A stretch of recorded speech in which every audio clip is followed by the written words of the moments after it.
ഇന്നലെ ഒരു വീഡിയോ കണ്ടിരുന്നു യൂട്യൂബിൽ ബൈക്കിന് ലിവർ ഗാർഡ് വെച്ചിട്ട് MVD സീനാക്കി എന്ന് പറഞ്ഞിട്ട് ഒരു ചങ്ങായി വീഡിയോ ഇട്ടത്. അപ്പോൾ ഞാൻ വീഡിയോ മുഴുവനായിട്ട് കണ്ടേരാന്ന്. ബൈക്കിന് ആ ഒരു ലിവർ ഗാർഡ് പിന്നെ സാരിക്കൊക്കെ കുടുങ്ങിയിട്ട് സീനാവും എന്നൊക്കെ MVD പറഞ്ഞു. അപ്പോൾ ഇത് ഓൾറെഡി ഇത് നിരോധിച്ചൊരു സംഭവമാണ്. എക്സ്ട്രാ ഫിറ്റിങ്സിൻ്റെ കൂട്ടത്തിൽ വരുന്നതാണ്. ഫോഗ് ലൈറ്റ്, അതേപോലെ തന്നെ ലിവർ ഗാർഡ്, മൊബൈൽ ഹോൾഡർ കാര്യങ്ങളൊക്കെ നിരോധിച്ചതാണ്. അത് ചിലർ ഇപ്പോഴും വെക്കുന്നവരുണ്ട്. പിന്നെ എൻഡോർക്ക് അതുപോലെയുള്ള സ്കൂട്ടറിനും ഈ ലിവർ ഗാർഡുകൾ വെക്കുന്നുണ്ട്. അതിന് കവറൊക്കെ ആയിട്ട് ലൈറ്റും വരുന്നതൊക്കെ ഉണ്ട്.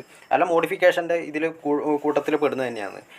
പക്ഷേ സംഭവം എന്ന് പറഞ്ഞാൽ ഇത് നിരോധിച്ചൊരു സാധനം നമ്മളെ വണ്ടിയിൽ ഫിറ്റ് ചെയ്താൽ എന്തായാലും ചെക്കിങ്ങിൽ പിടിക്കുന്നുള്ളത് 100% ഉറപ്പാണ്. പിന്നെ നമ്മളങ്ങോട്ട് സംസാരിച്ചുകൊണ്ട് കാര്യമില്ല. നമ്മളങ്ങോട്ട് സംസാരിച്ചാൽ കൂടുതൽ കാര്യങ്ങൾ വഷളാവുകയുള്ളൂ. കാരണം ഫോഗ് ലൈറ്റ് വെച്ചിട്ട് മുന്നേ എൻ്റെ വണ്ടി പിടിച്ചിരുന്നു, ഇതേപോലെ ആക്റ്റീവ പിടിച്ചിരുന്നു. അപ്പോൾ ഇനി മുതൽ വെക്കാൻ പാടില്ല എന്ന് കർശനമായിട്ട് അവർ വാൺ ചെയ്ത് വിട്ടതാണ്. അപ്പോൾ അതിൻ്റെ കൂട്ടത്തിൽ തന്നെയാണ് ഈ ലിവർ ഗാർഡും അതുപോലെ തന്നെ മൊബൈൽ ഹോൾഡറൊക്കെ വരുന്നത്. മൊബൈൽ ഹോൾഡറും നിരോധിച്ചൊരു സംഭവമാണ്. ധൈര്യപ്പെട്ടിട്ട് ആരും പിന്നെ വെക്കാറില്ല, എന്നാലും വെക്കുന്നവരുണ്ട്.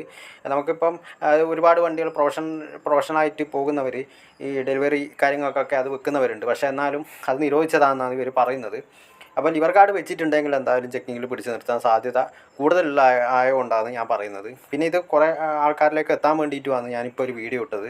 അപ്പോൾ അത് വെക്കുന്നവരൊക്കെ ശ്രദ്ധിക്കുക. കാരണം നിരോധിച്ചൊരു സംഭവമാണ്, എക്സ്ട്രാ ഫിറ്റിങ്സിൻ്റെ കൂട്ടത്തിൽ വരുന്നതായതുകൊണ്ടാണ് ഞാൻ പറയുന്നത്.